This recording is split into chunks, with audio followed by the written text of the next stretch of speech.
convite para essa oficina, né, me foi feito pela revista Imprensa, por indicação do Ético, a partir de uma série de reportagens que eu publiquei em 2013 sobre o contrabando de cigarro do Paraguai para o Brasil. Então, eu fiz uma comparação mostrando que em volume, tanto volume físico quanto de recursos também, financeiros, o contrabando de cigarro na fronteira do Brasil com o Paraguai já superou o tráfico de drogas. Isso fazendo a soma, né, dos custos para o consumidor final, quando já estão todos os demais custos de logística, distribuição, enfim, de produção e distribuição já estão incluídos. Então, para o mercado final, o mercado consumidor, o volume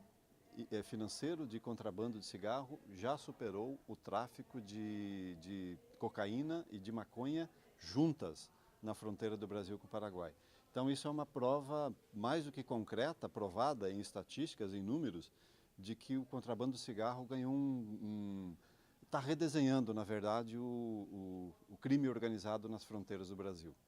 Essa oficina ela é a junção de uma vivência prática de quem, ao longo das últimas 2 décadas, cobriu fronteira, com um estudo qualitativo de uma empresa que sistematizou alguns estudos aí em algumas fronteiras mais promissoras, digamos assim, para o contrabando no Brasil. E o contrabando gera uma miríade de pautas que vai desde o comportamento, né, por exemplo, da ostentação, né, pessoas que consomem produtos contrabandeados de luxo, como bolsas, óculos de grifes, enfim, uma questão mais comportamental mesmo, uma pessoa que recorre ao contrabando para manter um status, né, que na verdade é um status falseado, né, a partir de produtos piratas. Ou do ponto de vista jurídico, pautas possíveis, né, a partir do ponto de vista jurídico, as diferenças entre contrabando e descaminho, uma mudança também que na interpretação jurídica está tendo hoje, porque o contrabando está ganhando um volume tão grande nas últimas décadas e afetando tanto a economia brasileira, que o próprio Supremo Tribunal Federal está começando a revisar a interpretação para um crime de menor poder ofensivo, como era interpretado o contrabando antes, o princípio da insignificância. Então, já tem alguns precedentes, uma jurisprudência nos tribunais regionais federais, né, de algumas regiões do Brasil, que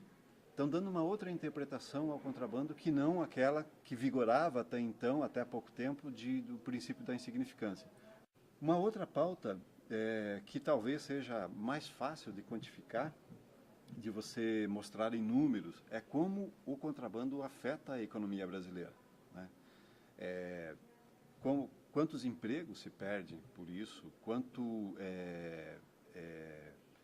a indústria, enfim, perde com isso, quanto o governo perde com a arrecadação de impostos. E aí também geram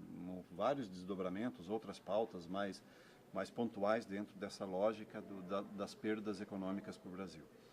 E também há uma outra, estou citando alguns exemplos apenas de pautas, e há uma outra possibilidade de uma pauta comportamental, que é essa relativização do brasileiro em relação ao contrabando, né? As pessoas, quando vê alguém na rua vendendo um pacote de cigarro, ou que está vendendo um óculos contrabandeado, ou até mesmo um remédio contrabandeado, as pessoas, a primeira coisa que não, mas o cara está ganhando o dinheiro dele, está trabalhando. As pessoas não têm essa compreensão de que da produção desse produto contrabandeado, seja no Paraguai ou que venha da Ásia, intermediado pelo Paraguai para entrar no Brasil, as pessoas não têm a compreensão do lastro de ilegalidade que existe por detrás disso, da produção até o consumidor final, até a venda na rua. E a imprensa tem um papel fundamental de mostrar isso para tentar quebrar um pouco essa relativização cultural, que não é normal. A gente não pode aceitar isso com normalidade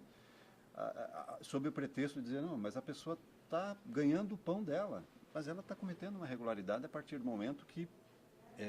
antes de chegar a esse vendedor de rua, esse produto deixou um lastro de ilegalidades, né?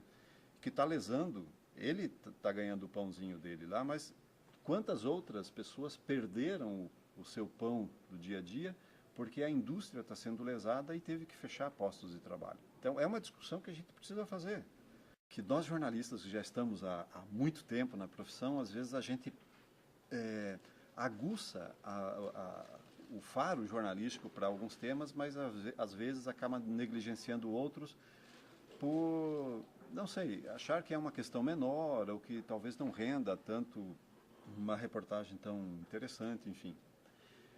Os estudantes, eu acho que eles estão, estudantes de jornalismo, né, eles estão abertos